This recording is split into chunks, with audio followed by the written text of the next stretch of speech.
Et voilà, place à présent à notre sujet principal. Il nous a rejoint par téléphone notre invité Antoine Youssef Bourdadi, notre guide touristique. Bonjour.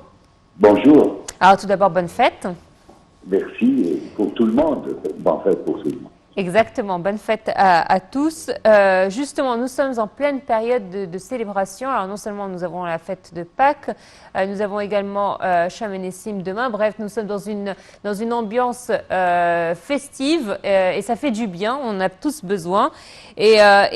Justement, nous avons choisi de parler d'un sujet qui nous tient à cœur, celui de la trajectoire de la Sainte Famille, étant donné que c'est un événement emblématique, le fait d'avoir accueilli en Égypte cette Sainte Famille.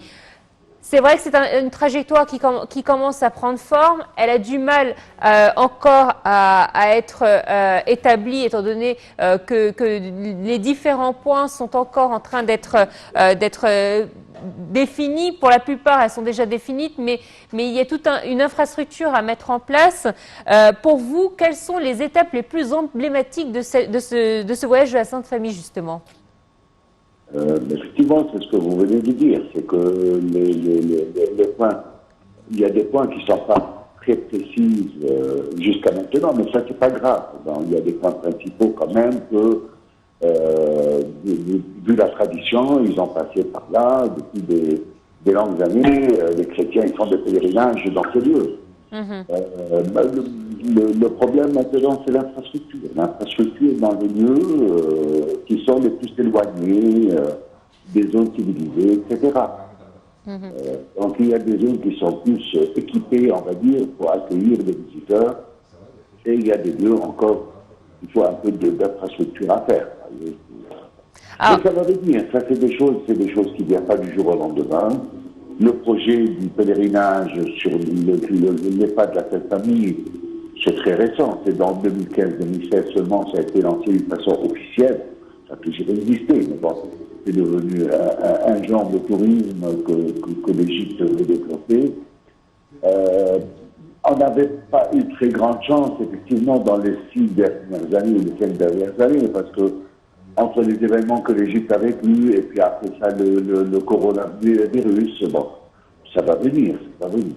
Alors justement, c'est vrai que ça a été officialisé tout récemment, mais il faut le dire que beaucoup de chrétiens se rendaient sur ces différents sites, plus particulièrement les sites qui se trouvent au Caire, mais il faut le dire que, outre que le Caire, il y a de magnifiques sites qui ne sont pas encore connus du grand public. Ah, ça c'est vrai. Pour les chrétiens, ils les connaissent quand même. Les chrétiens, si on parle des chrétiens de l'Égypte, bon, ils connaissent tous ces lieux, ils les fréquentent depuis toujours. Mais ça reste dans le contexte que c'est des lieux saints pour leurs croyances, et puis voilà. Mais il est vrai, comme vous dites, qu'il y a des lieux qui sont plus célèbres, je veux dire mondialement, depuis des longues années. Parce que c'était accessible. On va parler par exemple de l'église Saint-Serge, au quartier du Vieux-Père, il est visité depuis toujours. Donc cette église, elle est connue, que là, la fête, ça vient de passer.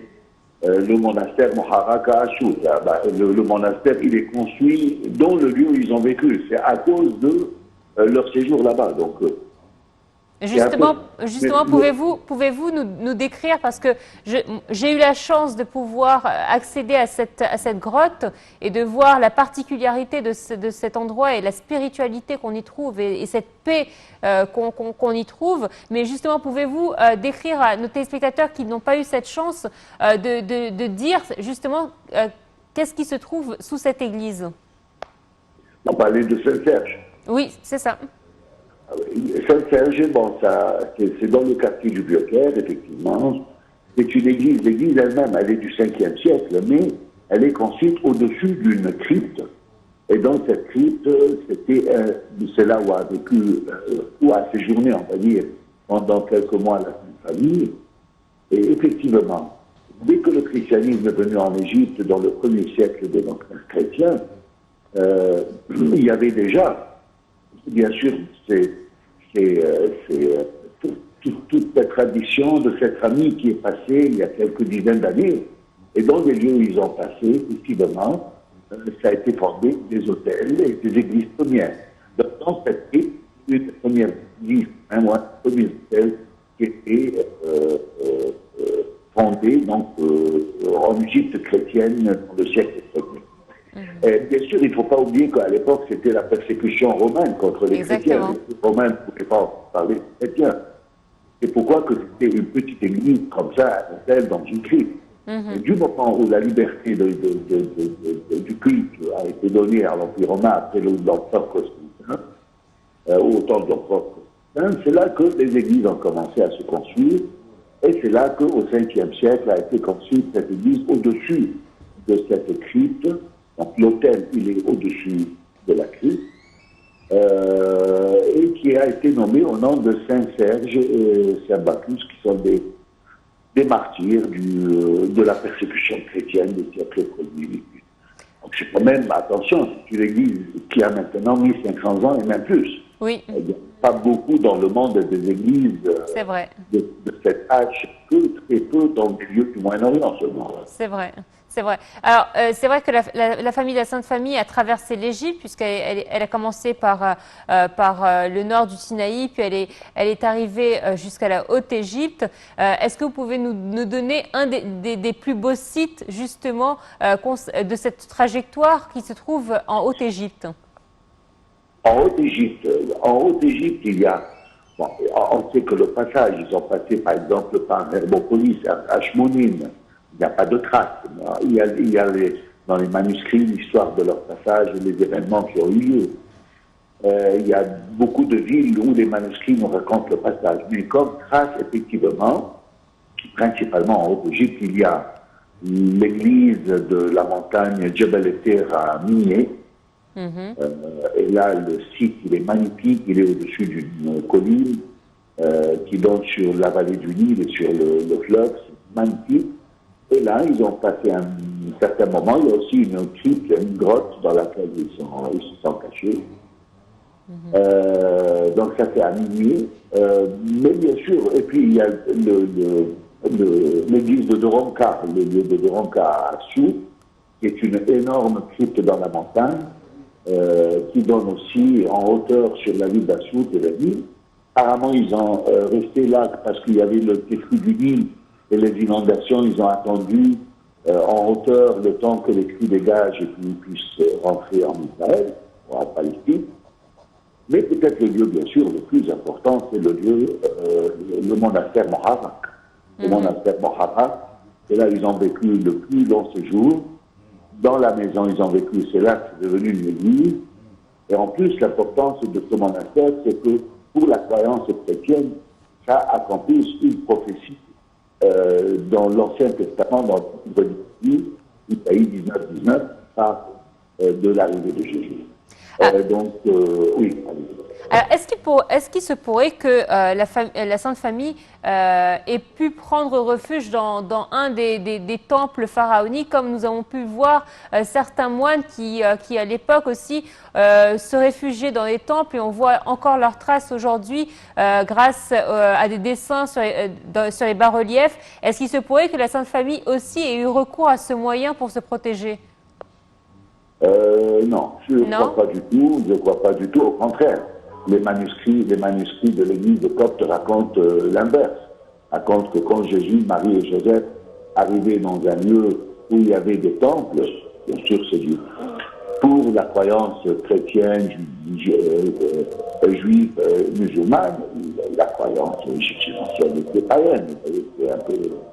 Et donc, les manuscrits racontent que quand ils passaient, les temples tremblaient. Hein.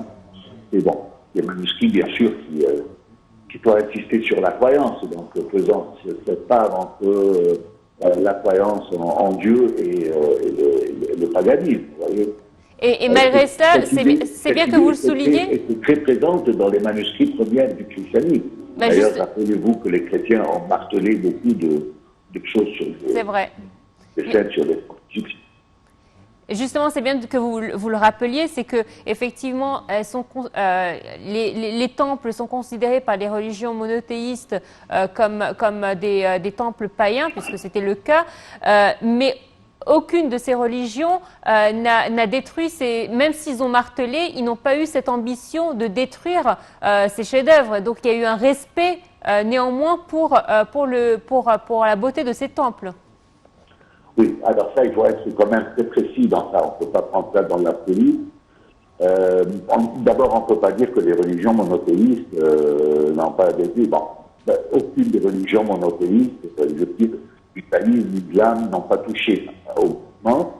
Qui ont touché un peu, c'est les chrétiens. C'était pas tout le temps, tout le martelage, je n'étais pas tout le temps pour des raisons religieuses. Il y avait des fois des raisons religieuses dans quelques sites. Chaque site, il a sa raison. Hein. Et il y avait des fois d'un martelage qui était fait pour effacer les traces d'un empereur qui a fait de la persécution, par exemple. Il y avait des fois, vous savez, il y avait encore à ces époques la peur de la magie, etc. Oui. Il y avait cette considération que ces temples reflètent une magie noire, donc on venait un peu casser cette puissance magique. Parce qu'il ne faut pas non plus oublier que beaucoup de ces temples, plus tard, au début du christianisme, ils étaient un peu sévères avec ça. Mais dès le siècle deuxième, ou fin du premier, au contraire, on a transformé les temples en des églises, carrément. Oui. Ça a été beaucoup plus tolérant. Alors, demain, nous célébrons une fête qui nous tient à cœur également, c'est la fête de Cham el-Nessim, une fête qui réunit musulmans et chrétiens. Pouvez-vous nous donner un petit rappel juste de cette fête, de la signification de cette fête? Ça, c'est une fête très importante. Hein.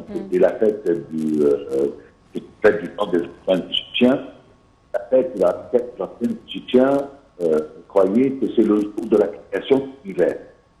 Le Nesmek Shemou, le jour de la création de l'univers, et la tradition, les anciens Égyptiens, ils avaient l'habitude, ce jour-là, de partir à l'aube avec le lever du jour dans les champs, et c'est en printemps, donc c'est la saison des récoltes, donc les champs sont déjà,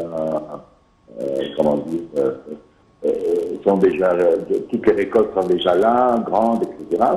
Donc la tradition, c'est que les gens, ils sortaient à l'aube, avec le lever du jour, dans les champs, entre les récoltes, pour accueillir le soleil et un moyen de se rappeler de la création de l'univers. Et ils avaient la tradition de manger un repas de 5 éléments. Premièrement, c'est de manger un œuf, partant du principe que l'œuf, c'est une des sources de la vie, quelque chose de dur et de quoi se casse sur un poussin, sur la vie. Donc c'est une création. Deuxièmement, ils mangeaient du pois chiche vert. Le pois chiche vert, la graine elle-même dans sa pochette ressemble un peu à la cuisse. D'accord. Et c'est utilisé comme un filtre aussi pour chasser les mauvaises. Troisièmement, on mangeait du poisson, parce que la vie dans l'eau, le poisson.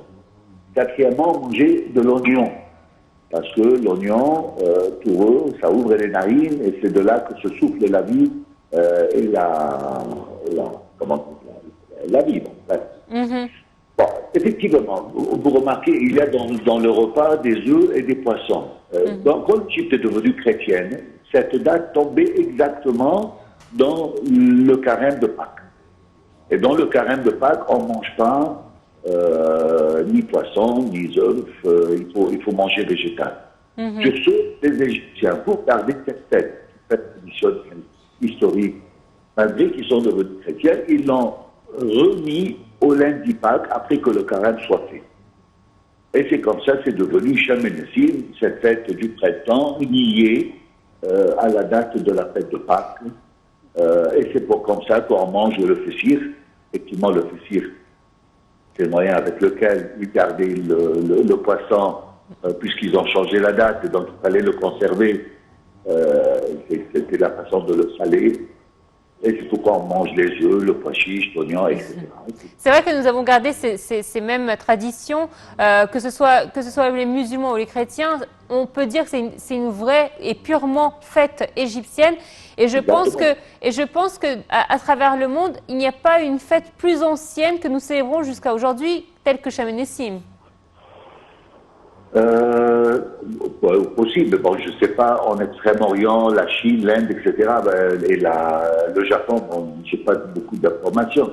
Mais il est vrai que c'est une des plus anciennes fêtes qu'on a pu... Oui, vu la civilisation ancienne égyptienne est la plus ancienne du monde, donc oui, cette fête pourrait être vraiment la plus ancienne fête.